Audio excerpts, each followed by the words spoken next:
ধিক্কার জানাই এমন বাংলাদেশকে, যেখানে একজন বাবা মাত্র 9 মাস আগে তার জন্ম নেওয়া সন্তানকে একবারের জন্য কোলে নিতে পারেনি, তার সন্তানের চেহারাটা দেখতে পারেনি। তার স্ত্রী মারা গিয়েছেন, আত্মহত্যা করেছেন, নিজে আত্মহত্যা করেছেন, সাথে সন্তানটিকেও মেরে ফেলেছেন। আর সেই স্ত্রী এবং সন্তানের জানাজা তিনি দিতে পারেন নাই, তাদেরকে মাটি দেওয়ার সৌভাগ্য তার হয় নাই, কারণ তিনি একজন ছাত্রলীগ নেতা। মামলার আসামি জেলে আছেন। কিন্তু আজকে ডক্টর আসিফ নজরুলের বাংলাদেশ, ওনার আইন মন্ত্রণালয় এতটা জটিল হয়েছে যে শেষ মুহূর্তে এসে স্ত্রী এবং এই সন্তান, তিনি কারাগারে থাকা অবস্থায় 9 মাস আগে তার সন্তানটা হয়েছে, একটা চিঠি লিখছিল, যে চিঠিতে বাচ্চাটাকে এক নজর দেখার, একবার কোলে নেওয়ার অনুভূতিটা তার হয় নাই, কারণ সে তার বাচ্চাকে দেখতে পারে নাই। মামলা অপরাধ করছে, কারাগারে আছে। কিন্তু যেই কারাগার থেকে মৃত্যুর পরেও স্ত্রী সন্তানের জানাজায় উপস্থিত থাকার সুযোগ নাই, যেই কারাগার থেকে তাদের লাশটা দাফন কাফন করার, মাটি দেওয়ার সুযোগ দেওয়া হয় না, এমন বাংলাদেশ আমাদের ডক্টর ইউনূসের নেতৃত্বে চলছে। আমি আজকে সমালোচনা করতে বাধ্য। আজকে যারা ক্ষমতায় বসে আছেন, কি এমন অপরাধ এই সাদ্দামের? সে ছাত্রলীগ করে, এটাই তার অপরাধ। কেন তার স্ত্রী আত্মহত্যা করলো? এই রাষ্ট্রের সিস্টেমের কারণে। কারণ তার স্বামীর মুক্তি হবে না। 9 মাস হয়েছে বাচ্চা, হতাশা তাকে পায়া বসছিল, জীবন দিয়ে দিছে, প্রেম ভালোবাসা করে বিয়ে করে। মানে আমি জানি না আমার স্ক্রিপ্টটা আসলে ঠিকঠাক হচ্ছে কিনা। আপনাদেরকে একটু ব্যাকগ্রাউন্ড থেকে নিয়ে ভিডিওটা শেয়ার করেন। আসলে মানে হয় কি, যে আমরা যে পরিবর্তনগুলো চাই, যে পরিবর্তনের আশায় শেখ হাসিনা সরকারকে উৎখাত করা হলো, সেই পরিবর্তন আসলে এই ধরনের ঘটনাগুলো কি নিদর্শন রেখে যাচ্ছে, কি এক্সাম্পল রেখে যাচ্ছে। 5 বছর আগে প্রেম করে বিয়ে করেছিল কানিজ সুবর্ণা স্বর্ণালী এবং নিষিদ্ধ ছাত্রলীগের বাগেরহাট সদর উপজেলা সভাপতি জুয়েল হাসান সাদ্দাম। দাম্পত্য জীবনে জন্ম নিয়েছিল শেহজাদ হোসেন নাজিফ নামক ফুটফুটে একটি পুত্র সন্তান। গত 5ই আগস্ট ছাত্র জনতার অভ্যুত্থানের পর সাদ্দাম গ্রেপ্তার হয়, তারপর তাকে কারাগারে পাঠানো হয়। এর মধ্যেই 9 মাস আগে তার এই সন্তান জন্ম নিয়েছিল।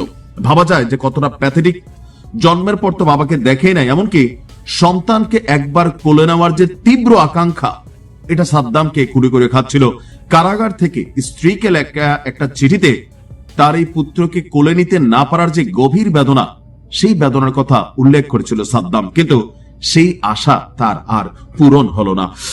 স্বামীকে কারাগার থেকে মুক্ত করতে না পারার হতাশা শেষ পর্যন্ত কেড়ে নিয়েছে কানিজ সুবর্ণা স্বর্ণালী এবং তার শিশু সন্তানের জীবন।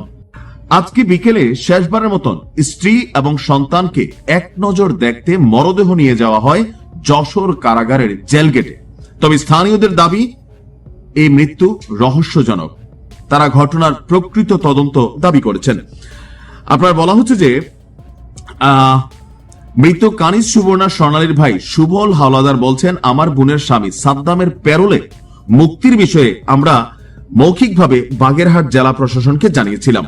জেলা প্রশাসন থেকে জানানো হয়, যেহেতু তিনি যশোর কারাগারে বন্দী, বিষয়টি যশোর জেলা প্রশাসন দেখবে।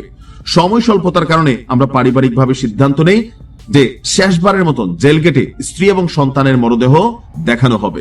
এখন বাগেরহাটের যিনি জেলা প্রশাসক আছেন, মোহাম্মদ বাতেন, তিনি বলছেন যে সাদ্দাম যশোর কারাগারে রয়েছে, প্যারোলে মুক্তির বিষয়টি জেলা প্রশাসনের ইখতিয়ার, এই বিষয়ে আমাদের কিছু করার নাই। বাতেন ভাই, আপনার বউ বাচ্চার যদি এরকম হয়তো, বাতেন ভাই, আপনি কি বাগেরহাটের জেলা, যশোরের জেলা প্রশাসককে ফোন দিতেন নাকি দিতেন না?